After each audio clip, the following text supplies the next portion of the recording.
नमस्कार, आप सभी का एक बार फिर से स्वागत है हमारे चैनल संस्कारी बेटी पे। हिंदू धर्म में हरतालिका तीज का व्रत सबसे कठिन और सबसे फलदायी व्रतों में से एक माना जाता है। इसे सुहागिन महिलाएं अपने पति की लंबी उम्र के लिए और अविवाहित कन्याएं अच्छे वर की कामना के लिए, अच्छे वर की प्राप्ति के लिए रखती हैं, जो कि हर साल भाद्रपद माह के शुक्ल पक्ष की तृतीया तिथि को रखा जाता है। कहते हैं कि इस दिन माता पार्वती ने भोलेनाथ जी को पति के रूप में प्राप्त करने के लिए बहुत ही कठिन निर्जला व्रत करा था। इसलिए इस दिन न केवल निर्जला व्रत करा जाता है बल्कि रात भर जागकर जागरण करके भगवान भोलेनाथ सहित माता पार्वती और भगवान गणेश जी की पूजा भी की जाती है। तो चलिए आपको बताते हैं इस बार हरतालिका तीज का व्रत कब रखा जाएगा और पूजा विधि क्या है और कौन से मंत्रों का जाप करना चाहिए और व्रत का पारण करने के अलावा आप पूजा किस शुभ मुहूर्त में कर सकते हैं। जानने से पहले अगर आपने हमारे चैनल संस्कारी बेटी को अभी तक सब्सक्राइब नहीं किया है, चैनल सब्सक्राइब कर दीजिए, लाइक कीजिए एंड शेयर कीजिए। चलिए जानते हैं शुभ मुहूर्तों के बारे में और तिथि के बारे में। हरतालिका तीज तृतीया तिथि प्रारंभ होगी 5 सितंबर गुरुवार को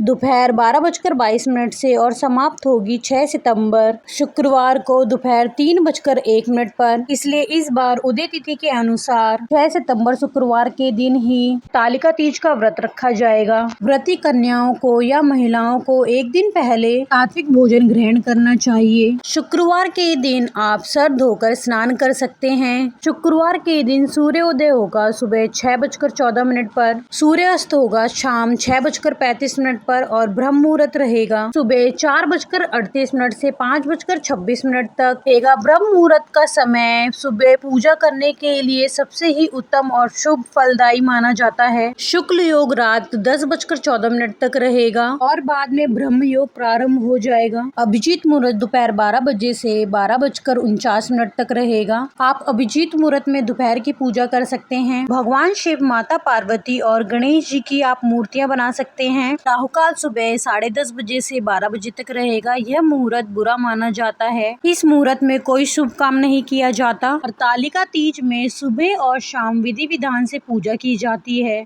सुबह व्रत का संकल्प लेकर व्रत को प्रारंभ करना चाहिए। सुबह की पूजा ब्रह्म मुहूर्त के अलावा सुबह 6:01 से 8:32 तक कर सकती हैं। इसके बाद जो शाम की पूजा का सबसे उत्तम मुहूर्त होता है प्रदोष काल का मुहूर्त, वो है शाम 5:50 से 7:20 तक। शाम की पूजा आप इस शुभ मुहूर्त में अवश्य करें। इसी शुभ मुहूर्त में अविवाहित कन्याएं भगवान शिव और माता पार्वती का गठबंधन कर सकती हैं। ऐसा करने से विवाह में आ रही बाधाएं दूर हो जाती हैं और मनवांछित वर की प्राप्ति होती है।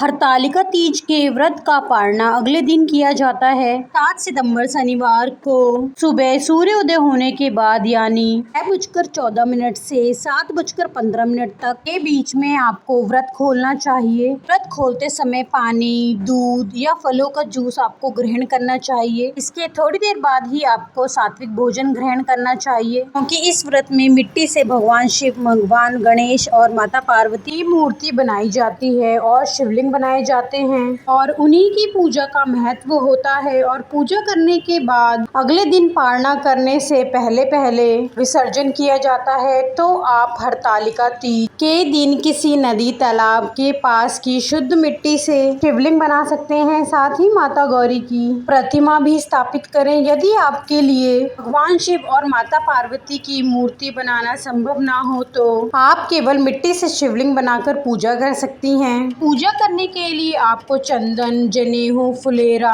पुष्प, नारियल, अक्षत, पान के पत्ते, इलायची, सुपारी, 5 तरह के फल, दक्षिणा, मिठाई, पूजा की चौकी, धतूरे का फल, कलश, अभिषेक करने के लिए तांबे का पात्र, दुर्वा, आँख का फूल जो कि भगवान गणेश और शिव जी को अर्पित किया जाता है, घी, दीपक, धूप, कपूर और व्रत कथा की पुस्तक की आवश्यकता होगी। शिवलिंग पर अर्पित करने के लिए आप बेलपत्र, शमी पत्र, बांस, देवदार पत्र, चंपा, कनेर, अगस्त, भिंगराज, धतूरा, आँख के पत्ते, अशोक के पत्ते, पान के पत्ते, केले के पत्ते या शमी का पत्ता इस्तेमाल कर सकते हैं। अब जानते हैं बहुत ही आसान पूजा विधि के बारे में। तो हरतालिका तीज की पूजा करने के लिए सबसे पहले ब्रह्म मुहूर्त में सुबह उठकर स्नान करें और फिर हाथ में पुष्प और जल लेकर व्रत रखने का संकल्प लें। भगवान शिव माता गौरी की पूजा अर्चना करें। बालू या काली मिट्टी से भगवान शिव, माता गौरी और गणेश जी की मूर्ति बनाएं। पूजा स्थल पर केले के पत्ते या रंगोली से